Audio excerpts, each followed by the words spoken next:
Hello, my wayward souls. Have you ever walked into your bedroom and wanted to turn around and walk right back out?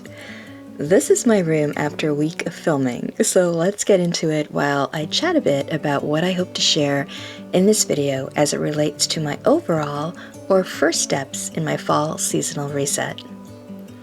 Just like my gran, the change of the seasons begins with the reset of the energy within Spirit of Place, or your home. I finished the cleaning, vacuuming, and laundry for my mom. Now it's my turn. If you saw my Spring Restore the Balance video, which I will link a card to above, the process is very similar.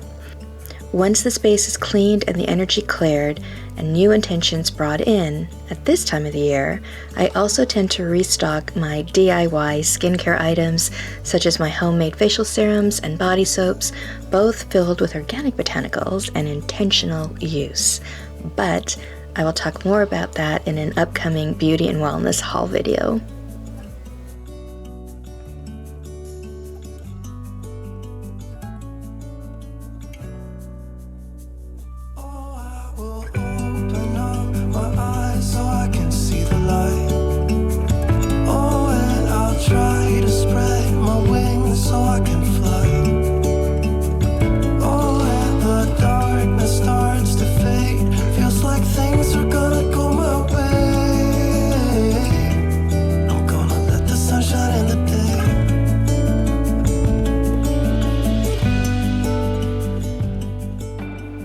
So the reality of filming YouTube videos is sometimes you've got to multi-purpose some of your things. So a lot of the decorations I had here are temporarily down in the kitchen for filming there.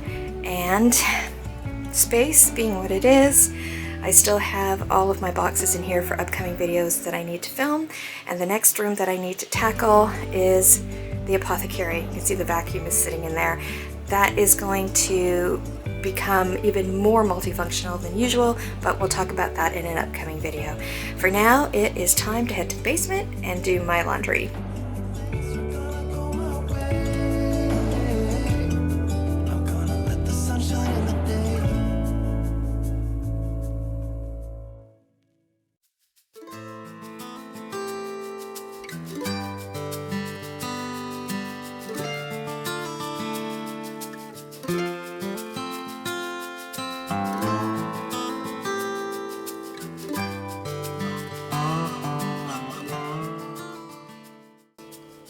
The most common energies associated with the fall tend to be related to abundance within the harvest. As we reap what we sow from the earth, so do we reap what we have put our energies towards in our lives. But sometimes we put energy towards negativity. Whether we do this intentionally or not, it does make room for us to embrace another aspect of fall: release. Just as the trees are starting to shed their leaves, we can also work with this energy of the season to shed energies, traits, and the like that no longer serve us. This is where you dig deep within and be honest with yourself. A simple ritual that you can work into the process is gathering fallen leaves on your morning or evening walk. These leaves have already been released and therefore hold the energy within them to let go and allow for decay and death to set in. Sounds all spooky perhaps, but it's a natural aspect of a natural process, so embrace how it can work for you. Take your leaves home, write on each something you need to let go of. It could be a mental block, a state of mind, emotion, person or relationship. You can even take this a step further and incorporate the energy of the Spirit of Place with respect to where you collect your leaves from. Have you recently lost someone, but there were unspoken words, resentments, or any other emotions that you didn't get a chance to release while they were still alive? Collect leaves from around their gravesite. Do you work in a toxic environment, or are you having problems with coworkers or your boss? Collect leaves from around your office space. You can't change them. I speak from experience, but you can release the buildup of energies that hold you down and back that have resulted from your work situation. Are there issues at home? Collect leaves from the land where you live. If you live in an apartment or condo, there are always trees on the property that you can select from. You can also take this one step further, and if you associate certain energies with specific trees that relate to what you need to release, select leaves fallen from those trees. For me, for example, oak trees can be associated with strength, almost a grandfather Jupiter energy, but there's a balance in all things, and this can lead to stubbornness. Perhaps you're constantly arguing with a coworker or family member, and even if you may or may not be right, you can't let it go. Work with oak leaves.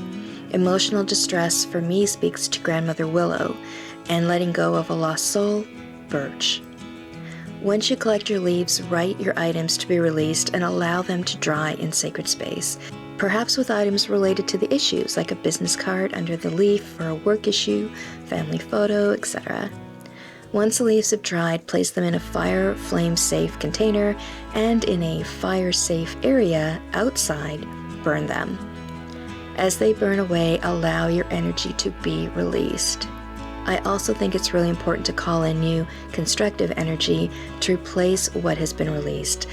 So sit in meditation afterward, focus on a candle, drumming, mantras, whatever works for you, and call in the energies that you want to focus on and foster into your life this harvest season. As an alternative to burning your leaf, you can bury it. There could be all kinds of reasons why burning a leaf is not the optimal choice. Either the weather is not cooperating, you don't have a safe outdoor space, or your spiritual practice is very private to you, and you don't want to draw any unwanted attention. By burying the leaf either in your garden or in a houseplant, you are allowing Mother Earth to hold sacred space for you, to help remind you to honor the release, and that it is a process.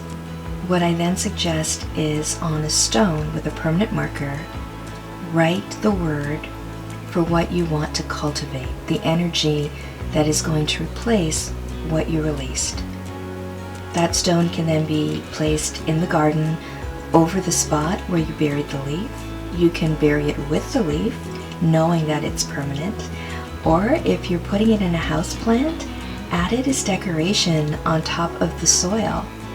These stones are so popular, no one would give a second thought if they were added anywhere in your home as a form of decoration. Only you will know the truth and the power behind it. This is Magic in the Mundane.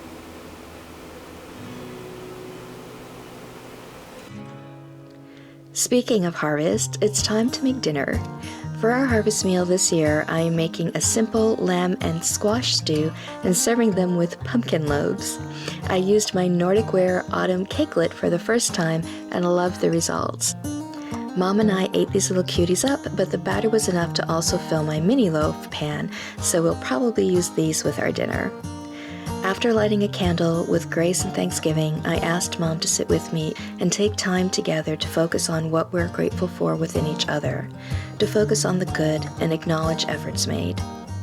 We normally don't always eat together, and if we do, it's while watching the telly in the kitchen, so it was nice to dedicate this time to actually sit and talk over a warm, cozy autumnal meal. I hope you find abundance and healing as we step into fall. Thank you for joining me as I share my spiritual spinster ways, living a wayward life and owning my journey again. Many blessings and much love.